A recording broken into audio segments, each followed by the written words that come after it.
Resuming. Weird World Order broadcast. Dialer phones connected. Initiating broadcast signal in 10, 9, 8, 7, 6, 5, 4, 3, 2, 1.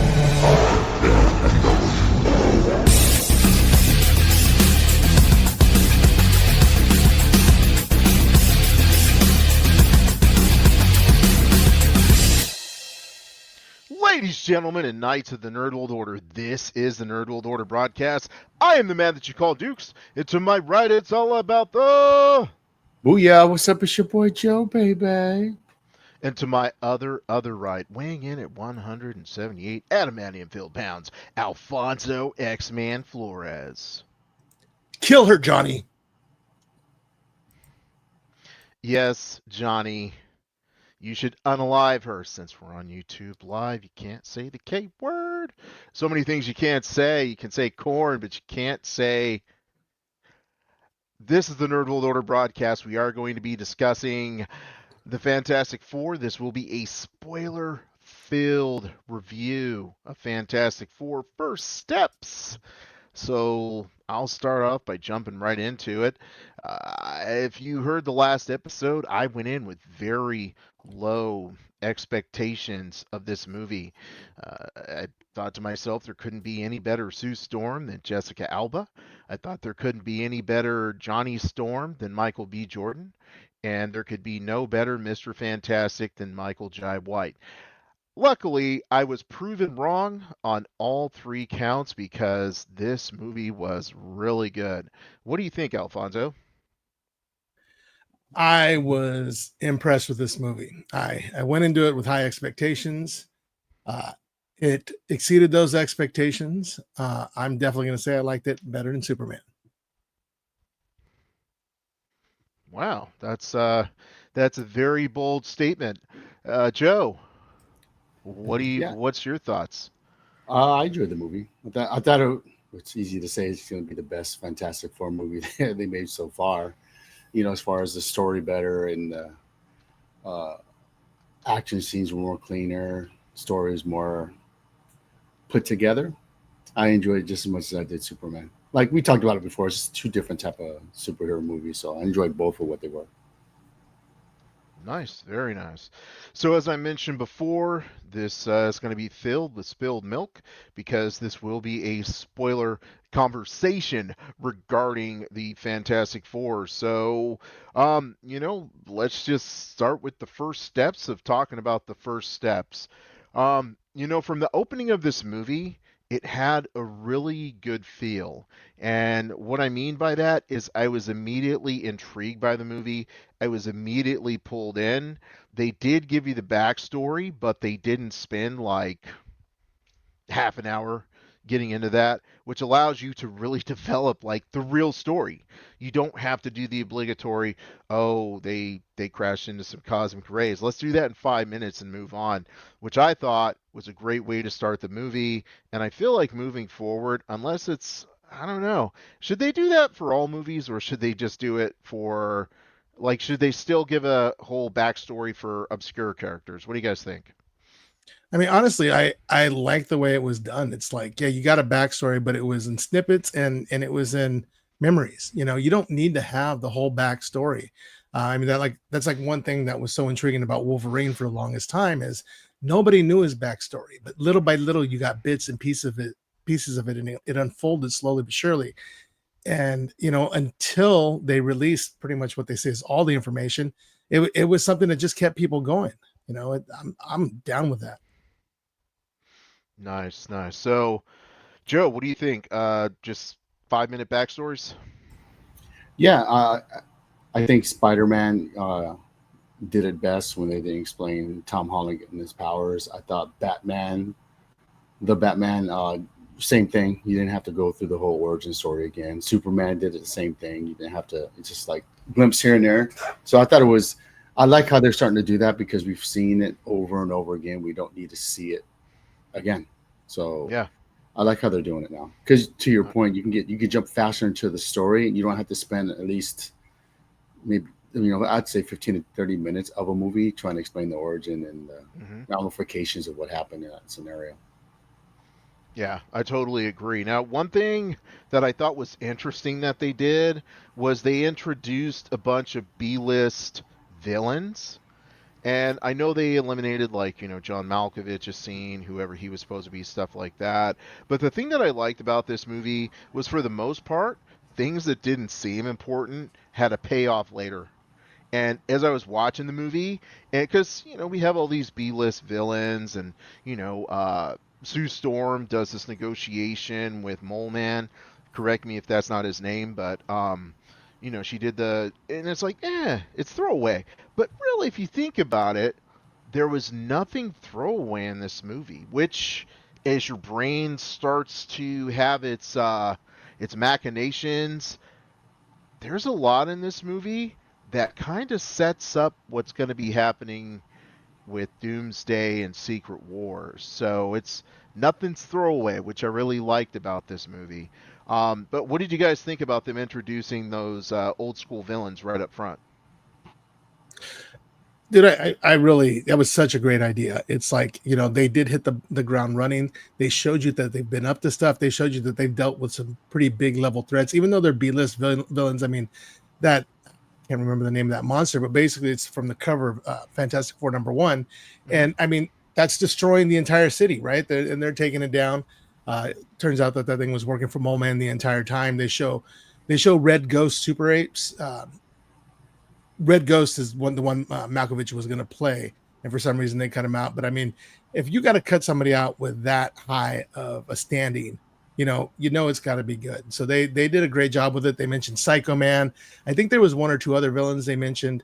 Every time they were in the UN, you see a seat for Latveria, and it was left empty intentionally. So that was kind of cool, because you're like, where's Doom? Where's Von Doom? He's not there, but. Yeah, I really enjoyed how they did all that. Interesting. I didn't notice the Latveria thing, but that's what I mean by nothing's a throwaway, right? Because then you have to ask yourself, like Alfonso just said, where's Doom? Is Doom in a completely different universe?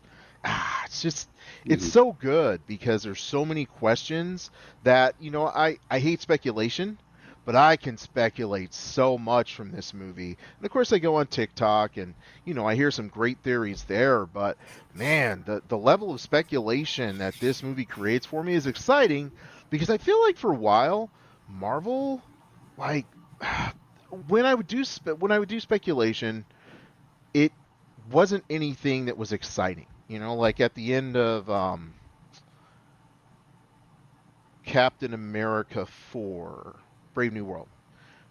Spoiler alert for Captain America Brave New World, when the leader comes out and he's like, there's many multiverses, right? It's like, it didn't leave me excited like all these different openings here do. It's just like, yeah, well, we know that, bro. But, when you say that this Victor Von Doom is missing, okay, so why is he missing? And that leads into a whole lot of stuff. Well, boom. Spoiler alert. He pops up during the mid-credit scene. So where was he that whole time? Just really amazing stuff. What did you guys like about the movie? Well, I want to piggyback on what you guys said too, like the B villains. Growing up, I thought Fantastic Four, Avengers, Iron Man, all these fools would be B characters for me. It was all about like Spider-Man and X-Men.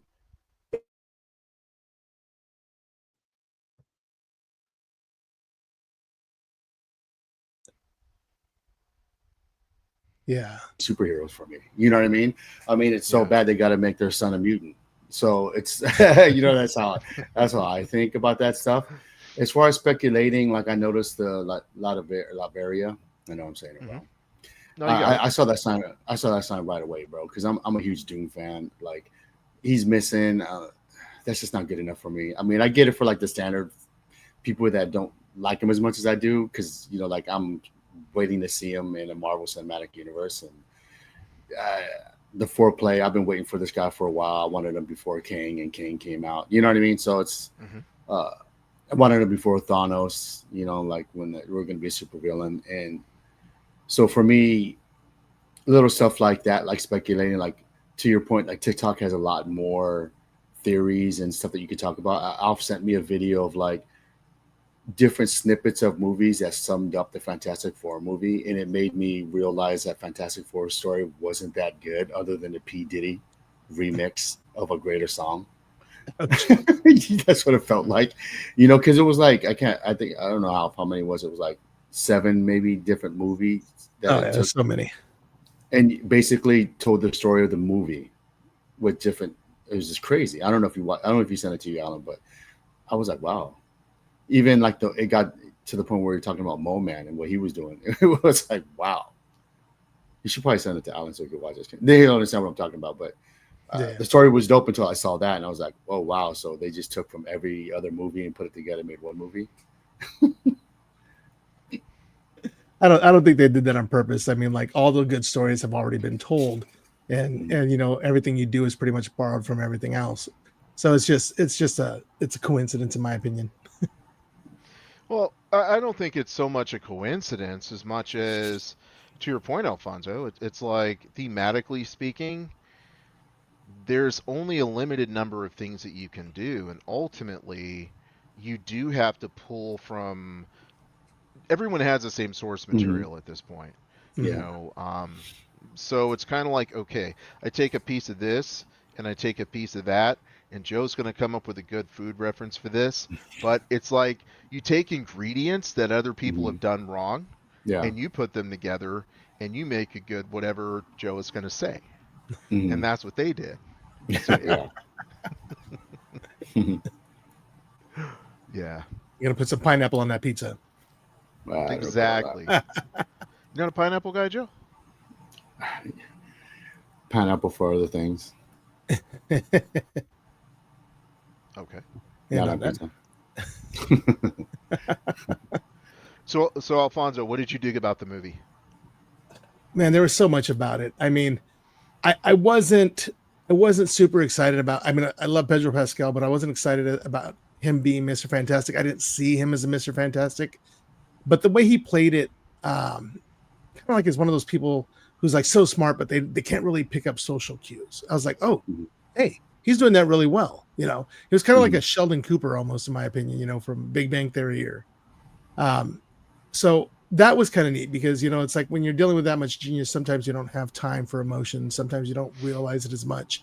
So you could see he was always a little off put by everything, and Johnny Storm and Ben Grimm, they were the ones with the emotions. So Mhm. they helped them out with that. So I really like that. Sue Storm, I mean, great character. Shown so well. I mean, it's like even to the point to where like they always say, like if a car is on top of a child, the mom's going to develop that mom strength, that she's going to use every ounce of her being and lift that car up. So it's like she reached deep down into that, and she was able to pull that out too. So as a mother, as a parent, it's nice to see that, because there's so many cases of that really happening. They can just dig deeper because it's that mama bear mentality. um, Johnny Storm, I really liked him. Chris Evans is still the best Johnny Storm, but he was still jokey, he was still cocky, he was still arrogant, but he's like, he wanted to be useful. And he's like, I'm a scientist too. He's part of the team. He wasn't just Sue Storm's little brother. He got on that team for a reason, and he got to let it shine. And the way Ben Grimm was portrayed was just absolutely great. I love that actor. I've seen every episode of The Bear. I can't even remember his name. Still love him because he's got a weird, different, interesting name. But he did such a good job. His emotion, his just his somberness, just withdrawing into his character. It was really cool. It was really cool. Yeah, something that you pointed out, Alfonso, which was, I thought, really cool, but I also didn't buy it, was everybody had their own scientific skill set. Um, you know, um, Sue Storm, she was obviously very good working with people, and so that was a balance to Johnny and I'm sorry, Reed.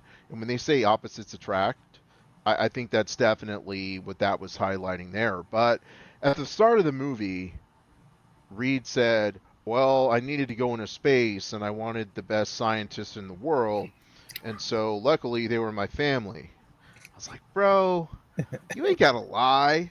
Like, if I was like, yeah, I was going to space and I wanted the best scientists, so I found Joe and Alfonso. No, I wanted my peoples with me because those are the people that I trust. You ain't got to lie, bro. Like, I mean, Johnny Cool, he apparently understood linguistics, which probably wouldn't do much good if you're going into space because this ain't Star Trek and he was no Hura. So, what was he supposed to do? Now, Ben, okay, so he was a good pilot, right? Sue, who's she negotiating with in space, bro? Wasn't supposed to be nobody out there, okay? And she didn't do a good job of negotiating when it came time to talk to Galactus. Why are you gonna have the dude with absolutely no people skills, trying to negotiate with Galactus for your kid, bro? Of all things, man. But yeah, that just bothered me. Like, yeah, and I got the best sign. No, these are the people I trust. If I'm going into space, I want them to have my back. But yeah, the fact that when they were on Earth, everybody was able to have their own skill. I hated the Fantastic Car. I was like, and I actually like Kirby or Herbie a little bit more than I thought I would, because to me he was the thing for the kids. Yeah. You know how they got to put the cute thing in every movie, like in Jurassic Park where they did, I'm sorry, Jurassic World, where they did that stupid dinosaur Doris the Dilophosaurus. She really wasn't Dilophosaurus, but it was like, bro. But then I was like, okay. I mean, okay, here's my thing, right? Herbie, he was a computer, but he wasn't smart enough to hide the baby. Like, he just sat there. Galactus looking at him, he's looking at Galactus, Galactus looking at him, he's looking at Galactus, and he didn't hide the baby. He just left him right there. But I guess I digress, and I'm way off topic. But all the characters, I like them. Well, first thing first, his name's Kirby. I didn't know, bro. Not Herbie. Not Herbie. No. Bug. It is Herbie. It's Herbie, not Kirby. Oh, it is? Yes, with an H. It stands for something. HERBIE. I thought it was Kirby, dude. Engineered, bro. Kirby sounds cooler, bro. Well, like with Kirby, because that's what I'm gonna call him. Jack Kirby. Yeah, Kirby. If you remember, Reed Richards would put different discs in him for different scenarios. Okay. So maybe to your point, like he doesn't have the disc as a protector, and it was more of a disc of a watcher, like to watch the kid. That's the best argument I could do. As far as Reed Richards is, like, he doesn't care about no one cares about the multiverse, which is dope. Was that Reed Richards, when he was trying to explain the multiverse on the chalkboard, explaining how there is a multiverse, and all the kids in the background were like, oh, you want to see an explosion? I almost want to say that was a dig at everybody else talking about the multiverse, like the people on this podcast that don't care. I almost want to say it's a dig at us, which I respectfully think is pretty cool, because I am tired of that. Like Alfonso waving at Galactus that I don't care about in front of my face. He finally put it down. So, and it also explains like, Reed Richards, how he doesn't have the capacity of emotion, and it's all like numbers and figuring out, how to fix things. I thought they nailed it. I thought Pascal did really well on it, because that's exactly how he is in the comics, and leads, the Invisible Woman to go cheat with Namor, because she's looking for that love, but she doesn't want to be with him, but she's looking for the love piece that Reed Richards cannot connect with. So I thought that was pretty cool. And, what I thought some of the things with Reed Richards is like, oh, you can do time jumps in space, and you're the guy that said that you think ahead of the worst moments to try to fix things so you can deal with them now. Well, if you have the ability to travel and all that stuff, it doesn't sound like you did a good job at that. I think that's why he's perplexed about the whole thing, right? Yeah. But just to see him, stumped and then have to figure out a way, which I think is needed for the Marvel Universe, because the characters that they killed that did have reasonable logic and really, really smart, they're not around anymore. They have the newer ones, but I felt like with Riri and What can't I think of her name? What was the other one? Shuri. Shuri, like, yeah, they're smart, but I don't think they've done. They're smart to where the point where I feel like in this version, where the way they did it with Reed Richards is like he really got stumped, and you believe that dang, how am I gonna get out of this? And you start to think as a person watching it, like, wow, how is he gonna figure something out to get out of this? Because it's that tough, and you start to think yourself, like, what would I do? And so the way they establish Riri and Shuri is like they're so smart and figured it out so fast. There's no time to say for us to looking like they are pretty smart, right? And so you forget that they're there in the universe because Iron Man has done it for such a long time, right? And then you even have like the Hulk and his genius established a little bit that he was smart, right? And then you also see Tom Holland when he did a little throwback when he was making his armor inside Iron Man's space or plane, making his own armor, how smart he was at the time, So I think they did a good job with that. Invisible Woman. What do you guys think about her? I thought she was dope. Like, I think in the comics, she's that strong, and so I thought she was portrayed. She is kind of OP if you think about it. Yeah, I thought they did a great job with her, only because I could be wrong. I'm not a Fantastic Four fan.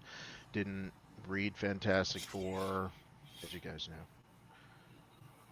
I just saw her always as just like a background character who didn't have very much to do. And so the fact that she was like this focal point, in a lot of ways, she was like the leader. As far as like, she was like, no, here's what we have to do, and so I really liked her. They made her really strong, not just like, an accessory to Reed. Mm-hmm. Yeah. Right. No, she's always been the most powerful. She's probably one of the most powerful in the Marvel Universe still, but I wouldn't say she was leader. I would say she was more the mom. It's like, she was just the mom of the team, and she when things came down to it, she made things happen, and yeah, I mean, I wouldn't say she was OP. She did get there, but there was reasoning behind it, and like I said, I feel like it was totally justified. Mm-hmm. Yeah, I mean, absolutely. it's a good balance to your point. He's so smart, and she's all about emotion and family. They did a really good. She's the anchor, right? Yeah. We talk about who's the anchor of like which world now. That's what everyone's talking about. She's the anchor of that family. So with her holding everything together, and it's funny when she did the speech and everyone's like, she's right, dude. Try to do that in Earth. That ain't happening, bro. They ain't happening. They're like, give me that baby. Yeah. They don't care because everybody in today is just selfish, bro. Like, They're out for self. And someone as good as that speech, like, hey, that sounds good, but let's do a number game. Like, you're gonna protect one as opposed to many. And that's how our government thinks. Like, in the military, especially, they do that. They're like 14 compared to like 14 million. Do the math, which one's better? And that's just stats with anything. And it's not even in military, it's with anything in jobs, corporations. It's just all about, that you sacrifice less for the many, so, and that's how they think. So like, I thought she was pretty cool in that aspect.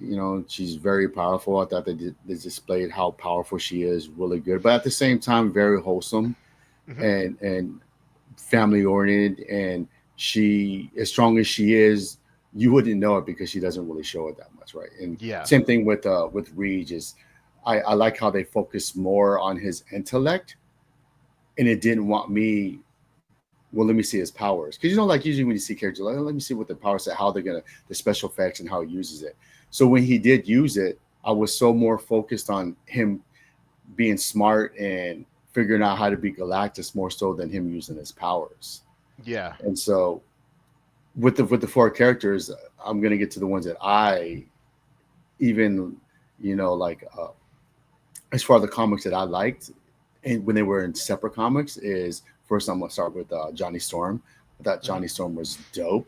I liked him growing up as a kid with Amazing Spider-Man friends. It was Firestarter, Spider-Man, and the Human Torch. So I've always was a fan of him separately than collectively with the group. I thought the guy playing him did very well. I kind of like his take on it. You know, like I know people were like the Chris Evans, where he's just like, you know, kind of like cocky, a womanizer and stuff like that. Where, Mhm. okay, I've seen that before. I thought this take was cool. They try to make him like he was more smarter, breaking the language barrier down to where he can speak the language. I thought that was a pretty cool like little thing that they did. Yeah.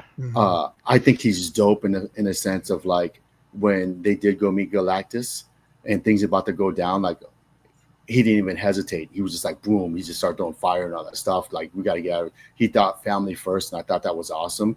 And then carried to the end where he was just like, bro, I'm protecting my family. And he was just like, hey yo, tell Sue and tell my nephew I love him. And he was just gonna go sacrifice himself. And the fact that he just didn't think, he just did. And I enjoyed that. What did you guys think about it? No, dude, he was such a great character, and his characterization and development was so good. Did you know that was Eddie Munson from Stranger Things? Yes. Yeah. Yeah, okay. I wasn't sure if you knew that, but because it's like I couldn't see it in him at all. And then I saw him in an interview, and he's British. I'm like, what? They're coming over here stealing our jobs. But no, I was very impressed with his take on Human Torch. And then just to be Saul love struck over Shalabal, and he's like, "What is up?" I'm gonna learn that girl's language. I'm gonna go spit some at her. He was a good character. They did him great. Yeah, totally.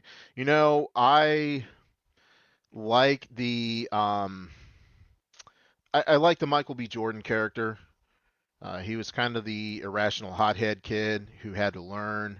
And then to Joe's point, we have the Evans character who is more the ladies' man.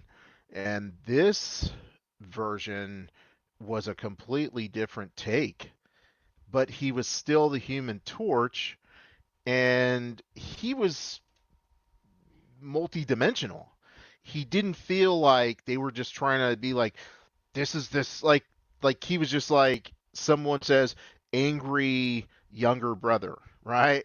Like he was just multi-dimensional, which was really cool. And I thought that his attraction to Silver Surfer, and the dynamic that they developed was just like so awesome. And uh, the fact that the Silver Surfer was a woman in this case Mhm.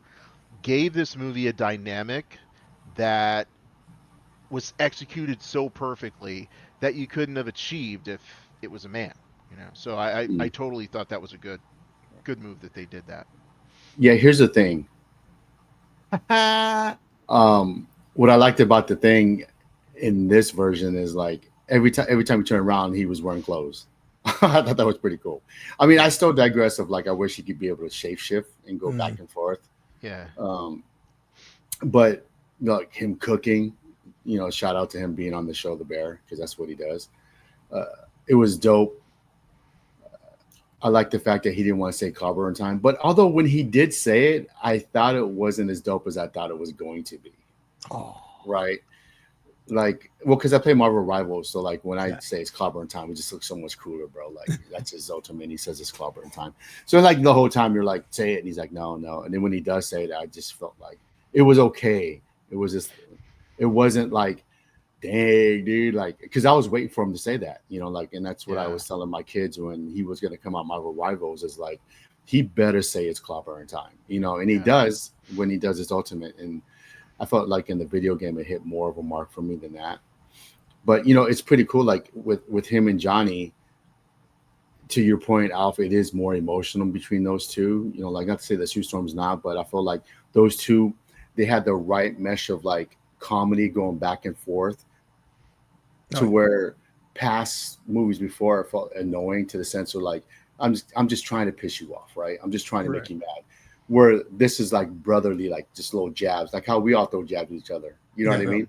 Like it's in common. It's for fun, just to be funny with each other. It isn't trying to like let me see if I control this guy and get him upset. Which I appreciate this version of their dynamic of that, and I thought it was cool. Now, to piggyback on you, Alan, like. The Silver Surfer, I remember people were either one, they don't read the comic book, right? They don't know that there is a version of like Homeboy's wife that became Silver Surfer, right? people thinking it's woke and I disagree. The special effects on her was really good. The parts that she had was dope because you're like, man, she is Silver Surfer, right? Just because I herald Galactus, I herald your plan, like you're just like, wow, okay, that's pretty cool. Yeah. And the way she would zoom in and then come back out, and the way where Johnny was going to sacrifice himself, I didn't even think she was going to come out of nowhere. Bro. She just came out of nowhere and was like, bam. I was like, oh, that was pretty dope, right? So, and then to your point, Alan, the chemistry between those two, like, because it's almost what I like about it is that the Johnny in the comics, whatever, is a womanizer and flirts with all the chicks. This version, he is flirting with chicks, but it almost looks like he wants to try to find love too. Like he's in love. Yeah. You know what I mean? It's a different kind of like, I'm in love with you and I'm going to flirt with you, right? To where Chris Evans flirts with the nurse. The next thing you know, she's like, hey, you're hot. When you melted the snow, let's be in the jacuzzi. It's two different type of like scenes. But what do you guys think about Silver Surfer? Okay, when Silver Surfer was surfing the, let's say the light speed, the time distortion, I was like, dude, like, oh man, they did Silver Surfer so good. Like Silver Surfer is one of those characters who I've always thought looked boring, and his story was boring. Oh, I'm shooting my cosmic rays, but the way they did Silver Surfer when she was chasing them, I was like, dude, how are they going to get away? Right. It was so good. Like, do I want to see the Silver Surfer again? No, I don't. But for what they gave us, amazing. Just so good. Yeah, she rocked it, man. And then at the end when she came up and she just saved the day, she gave Galactus that extra little push. It's just like, deep down she's a person, not a human, but she's still got a heart and she's still got a soul, and like she sacrificed herself to save her planet and just to take other people's planets, like Johnny got to her. So that was super cool. I mean, yeah, when she was slipping sliding through the time stream, that was so dope. Speaking of that scene, I mean, it's like, to go back to my quote where Sue tells Johnny to unalive her, and I was like, whoa, really? And it like nobody really flinched at that. And he's like, what? And she's like, yeah, she's trying to kidnap your nephew, unalive her. And I was just like, nobody's jaws on the ground like mine. I mean, people were shoving popcorn in there. It was like, I could not believe it. And it's like, it made me think, I don't know how much you guys know about Sue Storm turning into Malice, but man, she has like a dark side to her, and sometimes it takes over. And when it does, there ain't no stopping her, man. She's too good, or too bad, right? Yeah. I'll just, Joe's only probably going to get this joke. So she turned into a rapper with Pusha T. Okay, we'll move on. Just act like I didn't say that one. Freeze a little bit, but it was cool though. I mean that part was insane, and talk about character development, because it's like she's this sweet, and then she's like, nope, it's got to go, get rid of her. It's dope though, because that's what mothers do. Yeah, exactly. And you don't see stuff like that in these comic book movies, in Marvel or DC. You'll see it in The Boys, but you won't see it in this. So it's like, to hear that and everybody just accept it like that. I mean, that was really dope. I was just like blown away at that part. Yeah, because like who's, even though there's Reed Richards, I think they made it look like she was kind of like the leader. Yeah. And I'm okay with it, dude. Like it was done. I'm okay. We've always talked about it. I'm okay with them not pushing the narrative of putting someone like a woman that's in charge. When it's done creatively and it makes it's a smooth transition into it. And the demonstrations that she has done through the movie of like strategically doing this and doing that, I'm with it. Right. I'm like that I look at that makes sense. Right. And so like when it makes sense to me like that, it just, it doesn't break the dynamic of the group like Galactus breaks the dynamic of a planet. And I thought Galactus in this was so sick compared to like Fantastic Four, the second movie, where like you just see the cloud, like it was Independence Day. You remember when the spaceship was coming through? Yeah. So it was cool. You got to hear Galactus talk. Yeah. You got to see him in his, like, like, even though he's like a guy kaiju kind of like height, you got to see him sitting in his throne talking, and like in a spaceship. You had Silver Surfer there. Reed Richards was talking to him. It established that he's very fearful, right? Like ain't nothing more fearful of a villain is when someone's coming for your kid. Yeah. And so you establish, like, man, already he eats planets. And if you look at Silver Surfer, when Johnny started speaking the language, hey, what did this mean? You did this and you did that, and she told you the story, and she totally forgot, because it just lets you know how long they've been doing it, right? Yeah. So you forget how you became Silver Surfer, and Galactus is tired of eating planets, right?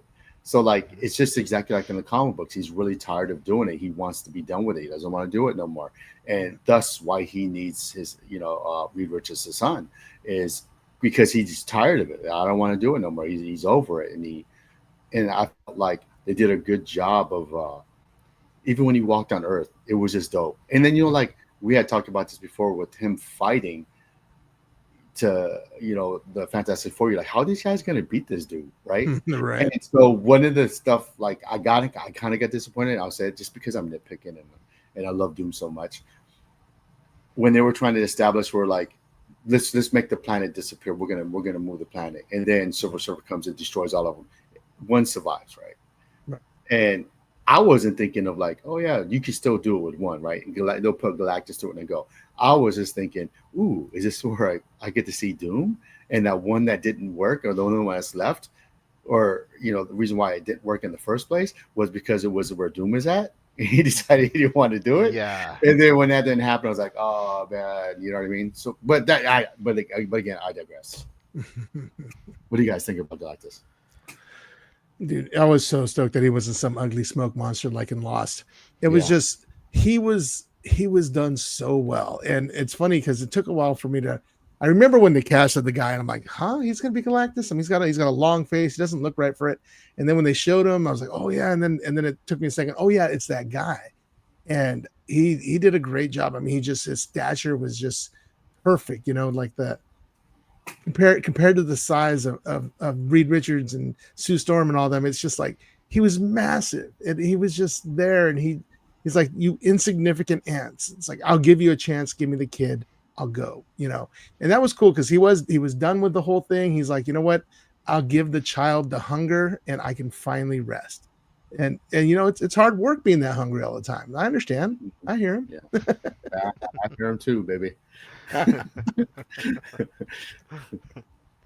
I was just amazed by the way that they portrayed Galactus, because to me Galactus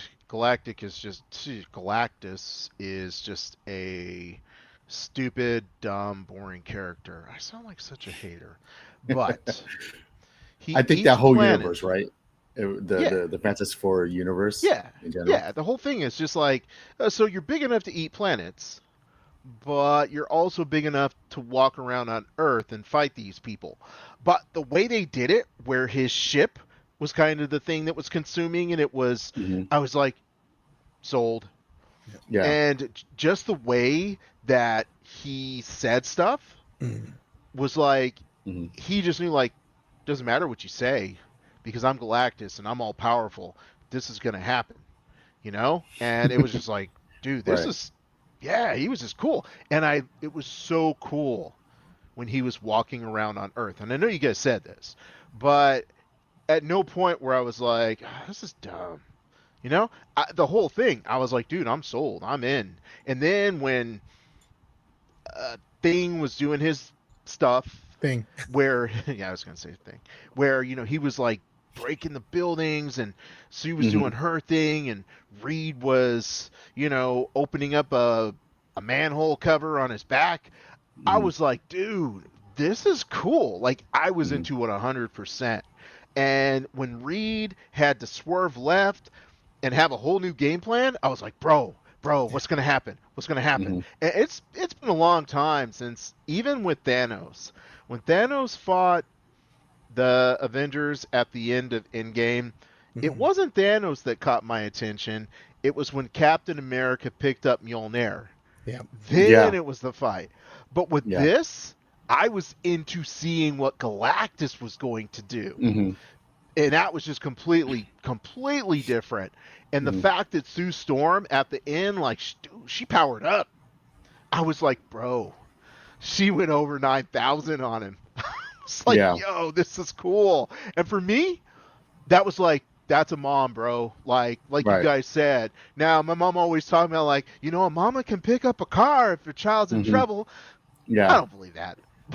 But Sue Storm had me believing that. Sorry, Mom. Right. I guess I believe Yeah. Sue Storm more than you. Right. She went gear 6. Yeah. Yeah. Like, dude, like, see, I get you have to, she dies from it. Like, you know, like they have to create the narrative she dies. But what I would have loved to see is when she was doing that, right? Johnny drops off the thing. And then he says it's clobbering time and then punches him and then Galactus falls in it. That would have been really sick. Yeah. You know, but then you don't have the Human Torch, you know, and then Silver Surfer knocking him out. But Yeah. you could have had, you know, like Thing running up real quick and say it's clobbering time, and then whatever. Yeah. I'm just nitpicking, but that'd have been dope for me. But yeah, you know, and then like, but you have to establish that, you know, their son, you know, like a lot of people don't know, like he can change reality and just create planets, make them disappear. He made Galactus one time his herald. So you have to establish, and you know, like unless you read the comics, you kind of don't understand, like, because you know, like when the baby, you're like, oh, it's only a matter of time where he's just gonna, like, you know, bring her back, you know. But you know, unless you read the comics, you really don't understand any of that. Yeah. That brings up an interesting point, and Alfonso, you're going to correct me all the way through this.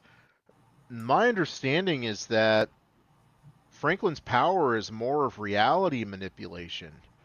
Bringing his mom back shouldn't really be one of his skill sets unless he changed reality in order to do that. What do you think, Alfonso? I mean, if he can create a pocket dimension, he can do anything, man. He's ridiculously powerful. Like, he's so powerful that he needed a way for him to be protected other than the Fantastic Four. He's like, oh, I'm going to make it so I'm a mutant, so that way all the mutants protect me as well. And he did that with being a baby and not even knowing, you know. Yeah. I remember my first introduction to Franklin Richards was, I mean, did you guys ever read Power Pack? Oh my God! Don't get me started on Power Pack, bro. That was my jam, dude. It Oh my was God, so I good, love Power dude. Pack, dude. Remember when they switched up powers? Yes. Oh man, and he was like 4.5. But they brought him in. He was just like the whiny baby of them. But then later with in the X-Men, they brought him back with Days of Future Past. He came from the future with Rachel Summers to save the mutants, and dude, he was just so OP. And they've done him so many times, so many different ways. And you know, he comes from the future as an adult. Yeah. He goes back in time as a kid, you know, and then all of a sudden now you've also got a Valeria Richards, which there's a lot of speculation on the internet that when they were slipping in and out of that time stream, that Sue may have had another baby because maybe, you know, Franklin was warping reality and you couldn't see that she was pregnant with twins. And that baby went off into the other reality, which is 616 or whatever. I don't consider MCU 616. It's whatever Kamala Khan said it was, but that universe. So, I mean, Valeria Richards, she's super powerful. And there's been a long time that she ran with Dr. Doom because, like, you know, her parents just didn't understand. I'm gonna say no to that whole idea. Yeah. It's you're reaching. They're so reaching. Well, maybe there was a pocket universe that he created and she's a no. Yeah, but She'll come later. The kid is super powerful. He can change reality, and he can rewrite stuff. And I think that's what he did. He just rewrote his mom not dying. Like, I'm gonna rewrite you waking up. You know, he's just that powerful. And you know, which brings me to the mid-credit scene when Doom is just talking to him, because I'm sure you noticed he had the mask off, and so he's talking to him like face to face. So and it shows that he's touching his face. So whatever he's telling Franklin understands, because like even though he's a kid, he's super smart. Yeah. And so he knows what's up because, like in the comics, he's young, making realities and worlds and stuff. So he knows what's up. So whatever Dr. Doom is telling them, Franklin understands. Yeah. And so it almost makes it look like he's willing to go with Doom, to do whatever. But then again, Doom is just classy, man. Like he can just, he's very savvy at like lying and manipulating the situation. And, Doom's very good at just like with social media, like you can film something and have the way you film it and the way you tell it is telling the narrative. And whatever views you have, anyone can pick a quote, film a certain scene to promote your narrative. And I think Doom is really good at that. Yeah. But it's cool to see that. I really wanted to see more than that. Like they're doing like that Thanos sitting in the chair and you just see him and it cuts out. I get it. You have to do that, but I want to see him. Like I saw him, but to me it's just like cool. But I wanted more. I'm just being greedy. Because I just want to see him already. I just want to see him already. Right. Well, a couple of things with that mid-credit scene. It's like that was 4 years later, so Franklin was 5. So yeah, he understood a little bit more. And of course, you saw the books that his mom was reading him. She wanted to read the Happy Caterpillar, and he's like wanted to read something else, like it was a Darwin book. So it's like clearly he has understanding. And also when he was reaching up to touch Doom's face, who's to say he didn't heal him? Because that's why Doom wears the mask. Yeah.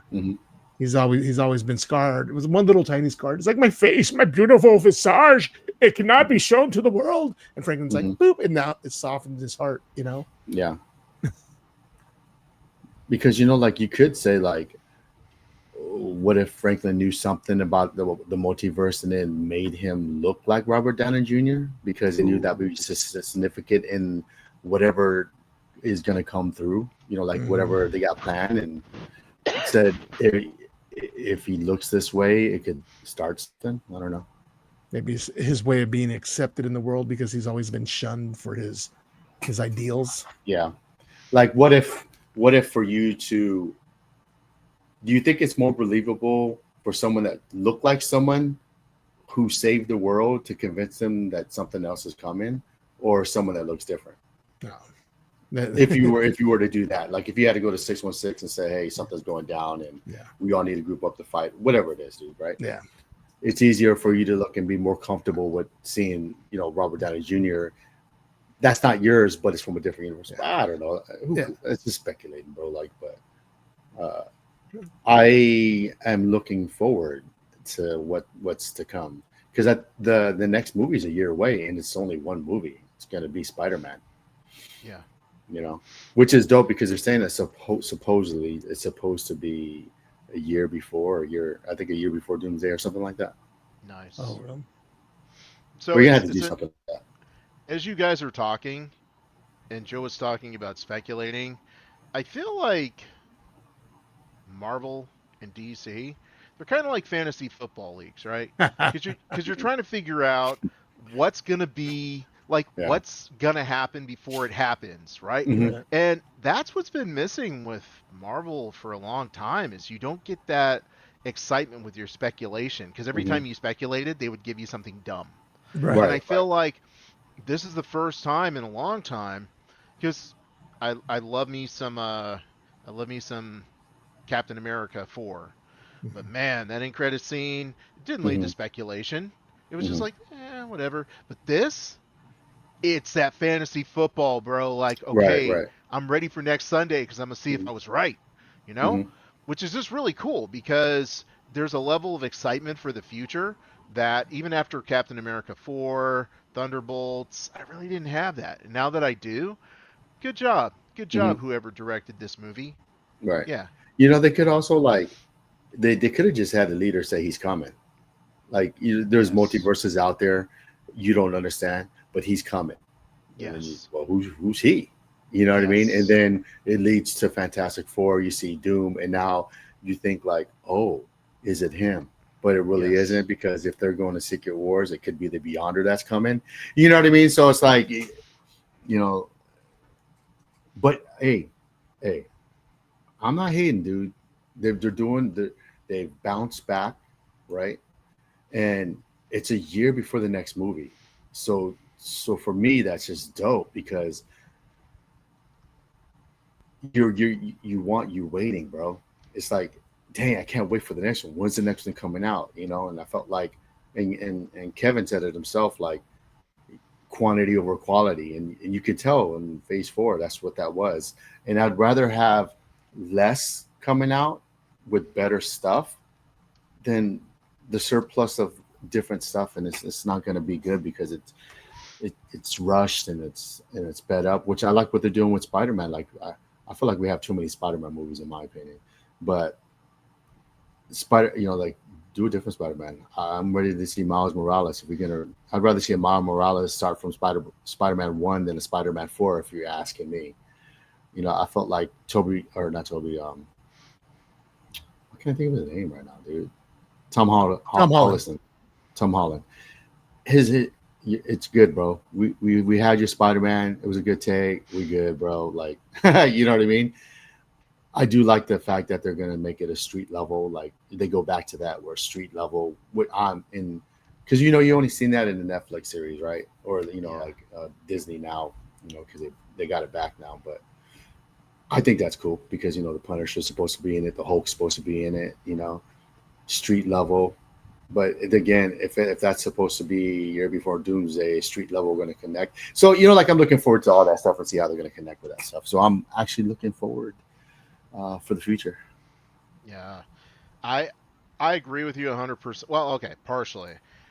I feel like they're going to do too much with like another Tom Holland movie, and at some point it's like this dude looks 30. You know what I mean? Like at some point Yeah. it's going to lose its significance. But Mhm. I think what they're also thinking is we got rid of Robert Downey Jr., we got rid of Chris Evans, and you see how that Mhm. backfired. So I feel like they're Mhm. very hesitant to try to transition into someone else. You know, I understand Miles Morales is completely different than Sam Wilson as far as recognition and popularity, but I feel like they're definitely afraid of that. Like you were talking about street level Joe, I want them. How do they connect? I'm hoping they don't. Now I know they have to, Mhm. but I'm hoping Yeah. they don't because I want these street level stories to focus on their story, on building their characters, and me being completely focused and enthralled on that without worrying about, oh, well, you know, well, when they going into space, you know, okay. Um, so yeah, I get you. I need everything like we want everything to connect, but I'm like, bro, let's make these street level stories good. Let's do the Punisher as good as he's being done right now. Let's let that man cook, bro. Let him do his thing. Let Charlie Cox be the best Daredevil he can be, where he don't have to go out into Mhm. space. You know, Mhm. like who's protecting everything while you're in space, bro? So yeah, dude, I'm Mhm. hoping that they leave him separate. I know they won't, but I'm hoping that they do. All right. So we're actually rounding the corner here. So I'll just say this with my final thoughts. This is a great movie. In the last episode, I ran my mouth. Joe said he hoped I was wrong, and I was dead wrong. I have to eat my words. Sorry, Steven. You love the Fantastic Four. I think I messaged Steven right after I saw the movie, and I was like, yo, this movie was good, bro. You gotta check it out.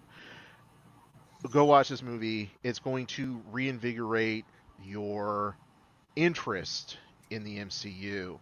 That's my perspective on it. But what do you think, Joe? Yeah, I mean, it's really good. I mean, I enjoyed Ironheart too. So I mean, and you know, Daredevil was pretty good. So I think leading up to this movie, and I enjoyed Captain America, even though it had little flaws. But I think they're in the right place right now. I think if you had doubts in Marvel, I think it's okay to get back on the Marvel train a little bit. You know what I mean? It's okay to walk up to the station and see the train coming, and it's just getting close, and the train looks like it's safe enough to get back on it. And I think you need to get back on it personally. So far, I'm going to get back on that train, and I'm just waiting, you know, waiting to see how Spider-Man's going to be. Awesome. Alfonso, can you jump on the train without deviating in any multiverses and take us home?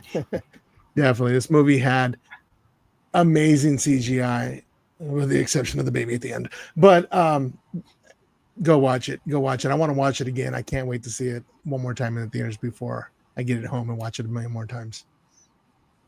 And this concludes this episode of the Nerd World Order broadcast. So until next time, ladies, gentlemen, and knights of the Nerd World Order, I am NWO. We are NWO. Nerds redefined. Booyah!